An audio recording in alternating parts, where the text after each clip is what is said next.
Christian Choate was well known to child protection services, yet the system designed to protect children failed him completely. He died alone in a dog cage at the hands of his abusive father and stepmother. Welcome to another episode of Human Wreckage True Crime Podcast. This episode we will be talking about the tragic and short life of Christian Choate. This case is beyond messed up. This is definitely a heart-wrenching case. The monsters who tortured and ended his life. Let's get into it.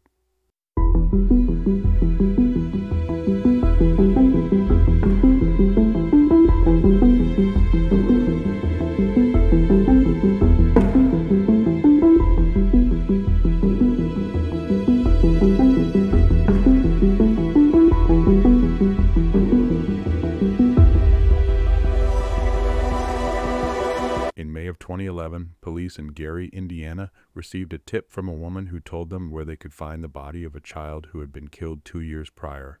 They were directed to a mobile home park in the 5E900 block of West 36th Avenue, where they made a distressing discovery. Buried underneath a layer of concrete in a shed was the body of 13-year-old Christian Choate. He had been murdered by his father, Riley Choate, and his stepmother, Kimberly Cubina, in 2009.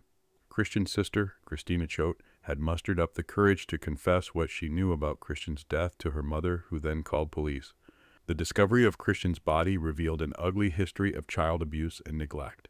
In 2004, Christian's mother, Amy Eriks Estrada, lost custody of him and Christina after her live-in boyfriend was accused of molesting them.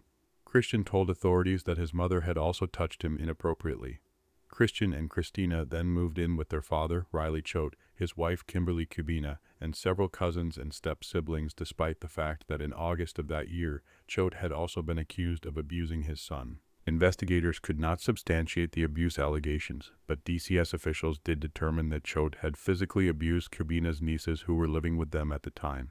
The report cited inappropriate discipline and bruising on the two girls. As a result of the abuse, the nieces were removed from the home and placed in foster care for several months. However, they were then returned to the custody of Choate and Cubina, just in time for them to also be granted custody of Christian and Christina. In total, 12 people lived in the cramped mobile home, and things soon took a turn for the worse for young Christian. Christian was the brunt of the abuse by both Choate and Cubina. Christian would be slapped, punched, kicked, and that's just the tip of the proverbial iceberg. One punishment inflicted upon Christian was chaining his hands and feet to an upright bed frame. While chained to the bed frame, he would be punched, kicked, and beaten with a metal pole.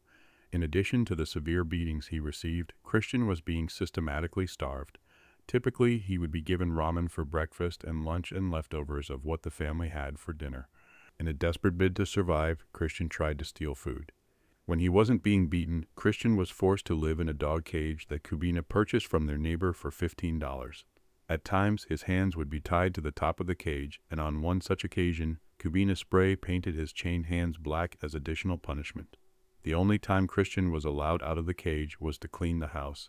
Christian wasn't even allowed to use the bathroom and lived among his own excrement in the cage, which was placed beside Choate's computer. Day in and day out, Choate played video games as his son slowly deteriorated in a tiny cage beside him. Christian would often ask why he couldn't go outside and play with the other kids. The only thing he had access to as a form of preoccupation was paper and a pen. On these pieces of paper, Christian questioned why he was so hated and wrote that he desperately just wanted to be liked by his family. He wrote of his desire to die because nobody liked him and wrote about how hungry or thirsty he was. His writings detail a very sad and depressed child who wondered when somebody was going to come and check on him and give him some food or water. The other children in the home said that they risked abuse themselves if they tried to help Christian. When they questioned why Christian was forced to live in a cage, Cubina responded, "Christian needs to be locked up. He's a dog."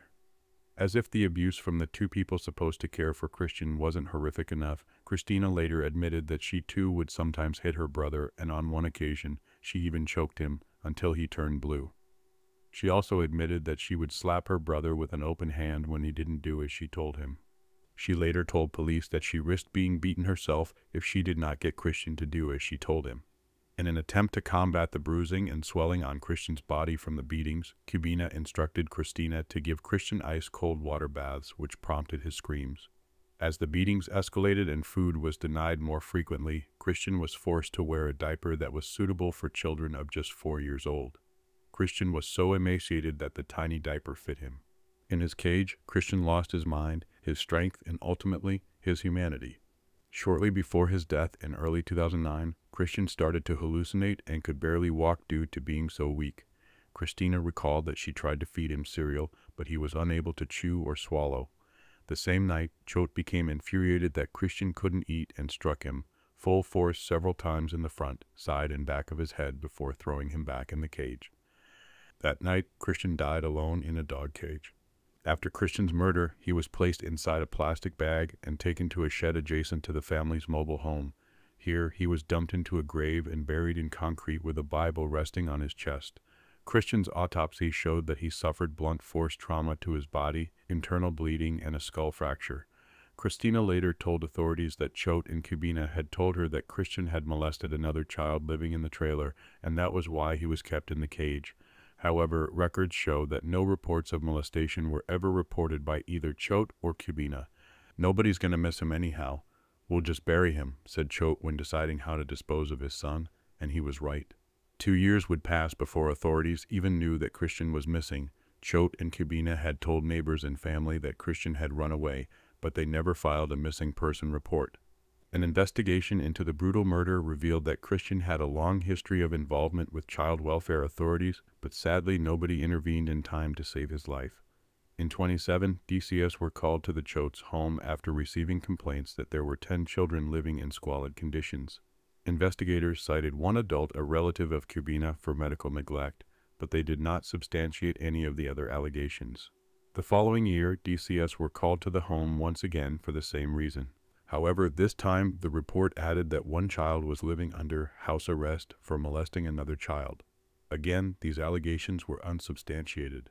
The following year, Christian told his pediatrician that he was being locked up at night. However, the pediatrician never thought to report this information to DCS. Records also showed that Merrillville school officials had contacted Choate in regards to the number of days Christian had missed from school. Chris Foltz, the principal at Idings Elementary School, where Christian was a 4th grader, had written to Choate and informed him that his son was missing too many days of school. While most of these days are due to illness, the amount of days absent is excessive, and it is difficult for him to keep up with his class work. He is also unable to receive his special education service when he is not here, read part of the letter. Foltz urged Choate to call him to discuss Christian's attendance and any health problems he may have been suffering from. However, a few days later, Choate withdrew Christian from the school, claiming they were going to homeschool him instead. Since state and local officials don't monitor attendance or instruction for homeschooled students unless there is a complaint in the state of Indiana, Christian was quickly forgotten about by school officials. Somehow, Christian slipped through the cracks. "It's like this little boy fell off the face of the earth," said Lake County Sheriff's Detective Michelle Weaver. Ultimately, the system designed to protect children failed Christian Choate. On the 14th of December, 2012, Riley Choate pleaded guilty to a Class of felony neglect of a dependent causing death and 2 Class D felonies of moving a body from a death scene and depriving Christina an education in exchange for an 80-year prison sentence. In pleading guilty to those charges, Choate avoided a jury trial. "He trusted you to be the parent, and you failed him," said Lake County Criminal Court Judge Diane Boswell. Throughout the sentencing hearing, Choate showed no sign of emotion or remorse. By the time of the sentencing phase, Choate and Cubina had divorced. The divorce paved the way for Cubina to enter into a plea agreement to a lesser charge of child neglect. Kimberly Cubina was sentenced to 25 to 35 years in prison. Thanks for joining me. Tragic. Cases like this definitely leave a mark. I can only hope karma catches up to all those who failed poor Christian. If you like what we do, please like and subscribe. Till next time, take care of yourselves.